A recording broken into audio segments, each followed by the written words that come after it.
స్నానం చేసిన వెంటనే ఆడది వెళ్ళవలసింది తులసి మొక్క దగ్గరికి, మగాడు వెళ్ళవలసింది దీపం పెట్టిన పూజా మందిరంలోకి.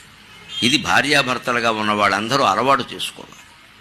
అటువంటి దివ్య సంస్కృతిని కోల్పోయాం కాబట్టి ఇవాళ దేశంలో ప్రతి ఒక్కళ్ళు బాధపడుతున్నాం, దేశము బాధపడుతున్నాం. పూష వెలుంగులో సూర్యోదయం ఇంకా కాకముందే ఈ దేశంలో ప్రతి ఇల్లాలు కులభేదం లేకుండా స్నానం చేసి ఉతికిన చీర కట్టుకుని సిగలో ఇంత మల్లె పువ్వు, చామంతి పువ్వు, ఏ కాలంలో ఏ పువ్వు పూస్తే ఆ పువ్వు జడలో తురుముకుని మొత్తైదువుగా వెళ్ళి తులసి మొక్క చుట్టూ 3 ప్రదక్షిణాలు చేసి దోషి నీళ్లు పోసిందండి. ఈవేళ మళ్ళీ నేను గమనిస్తున్నా, ఏ మాటకు ఆ మాట చెప్పాలి, 10-15 ఏళ్లుగా ప్రవచన పరంపర పెరుగుతూ ఉండడం వల్ల చాలా ఇళ్లలో మళ్ళీ తులసి మొక్కల్ని ఆరాధించే సంస్కృతి పెరిగింది. ఇంటి ముందు దీపాలు పెడుతున్నారు, కాస్త శుచి శుభ్రత పాటిస్తున్నారు. ప్రవచనకర్తలందరికీ నేను ధన్యవాదాలు తెలియజేస్తున్నాను. వారి కారణంగానే ఇది జరిగింది.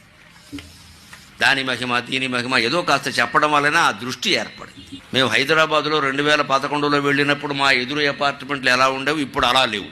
శుభ్రంగా పొద్దున లేవగానే ఇళ్ళాలు బయటకు వచ్చి దీపాలు పెట్టేస్తుంది, ఇంట్లో దీపం పెడుతుంది పూజా మందిరంలో. అసలు 5-6 గంటలకు ముందు లేచి స్నానాలు చేయాలనే ఆలోచన ఆడ మగ అందరిలో వచ్చింది, చాలా భాగం వచ్చింది, ఇంకా రావాలి. అదే మన సంస్కృతి.